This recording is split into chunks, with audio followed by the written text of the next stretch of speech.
But I think we ought to make clear what's different about this approach is that we're out of time, right? As Ambassador Haley said before, we've been kicking the can down the road, and we're out of road.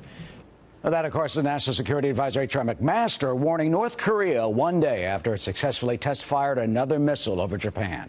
This is Kim Jong-un's regime continues its belligerence and defiance of the United Nations Security Council resolutions. They've passed since 2006 9 resolutions calling on him to stop and to try and curtail North Korea's nuclear program. U.S. Ambassador to the United Nations Nikki Haley says the Security Council, well, it can't do much more. We've basically taken, and in the words of North Korea, we have strangled their economic situation at this point. That's going to take a little bit of time, but it has already started to take effect. What we are seeing is they continue to be provocative, they continue to be reckless, and at that point, there's not a whole lot the Security Council is going to be able to do from here when you've cut 90% of the trade and 30% of the oil.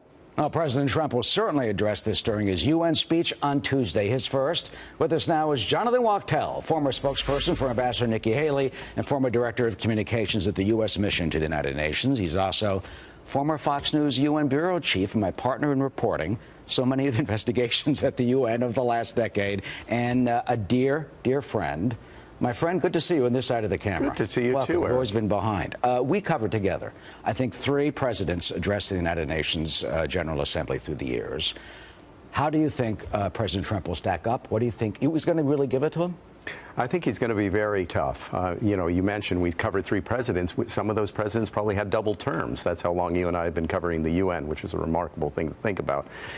Yes, I think, and I think you would probably share this opinion, that President Trump's speech is probably the most interesting of the bunch. Not any disparaging thing to say about the other presidents who gave remarkable speeches, but this is really quite an interesting speech, and we're all bracing for it. The speech is written, but he's a bit unfiltered. And at the same time, he has disparaged and been very critical of the UN in the past.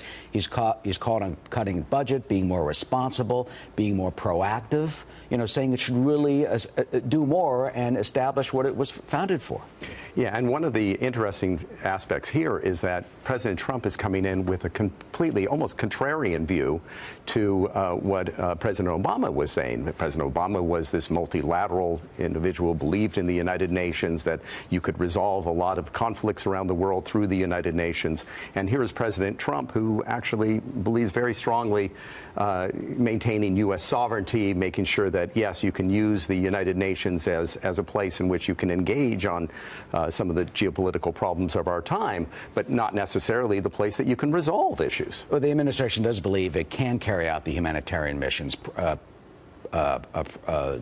correctly, for example, even though they've trimmed back some of the peacekeeping missions. At the same time, does he have a point? I mean, look at North Korea. I mean, you got 9 resolutions, as we pointed out, and yet Kim Jong-un continues unfiltered. The soundbite that you used from Nikki Haley pretty much summed it up. I mean, now we've got some robust, very robust sanctions imposed on North Korea, but he's still active, still defying the international community. Can the Security Council actually rein him in? Do you think that's even possible? Because you have Russia and China generally protecting Kim Jong-un? You pretty much summed it up. It could, if you had these other countries stepping up and doing what needs to happen and following through with the letter of what is written in the resolutions. But they're not. And it's Russia and China, obviously, that are in the focus now. But other countries have actually been having deals, trade deals with the North Koreans. And the North Koreans have been selling weapons on the black market in contravention of UN resolutions, making a lot of money through that means as well. And in order to get something passed, they had to water it down. I mean, in terms of the oil, 30%, not 100% or 90%. That's right, which opens up the thought that you still have some room for negotiation. I suppose you could try additional resolutions, but as long as you have this sieve in which the North Koreans are still able to get funds from other sources, it doesn't matter what's on paper. It really matters what the outcome is going to be. Finally, it's going to be fascinating to see President Trump at the United Nations. As a New Yorker, a few years ago, we reported on a story and interviewed him about the UN renovation. Here's a little clip of some of the things that he said about the UN in the past few years. The United Nations is not a friend of democracy. It's not a friend to freedom. It's not a friend even to the United States of America. It's total insanity. It is either the most corrupt thing going on in the world, which is saying something, or it's one of the most incompetent things I've ever seen. Oh, there it is. He lays it right out. He says that's our interview. He says it's total insanity. Is he going to get up there and say, ladies and gentlemen of the world, you guys are just like totally, you don't solve the problems. This is your responsibility. And by the way, it's radical Islamic terrorism. You know, I have to tell you, Eric, I don't think Donald Trump is the only person who's been frustrated by the UN in terms of an organization being able to fulfill its mandate to keep the world secure and safe and all that. So it's not surprising that, you have some remarks like that. I don't anticipate that in his speech he'll deviate into sound bites like we just heard.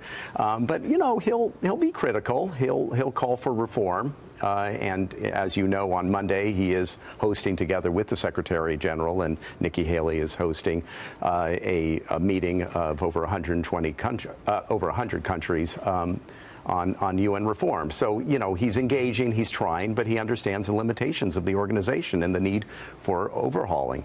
And it should be quite a fascinating week. And, of course, after the president's speech on Tuesday, they have the lunch with the Secretary General where they will raise a champagne glass in the dining room. And at least temporarily, the world comes together. There you go. Let's hope it lasts, Eric. Jonathan Wachtel, former Fox News bureau chief at the UN, with a former assistant to U.S. Ambassador Nikki Haley. Jonathan, thank you. Good to Pleasure. see you this week.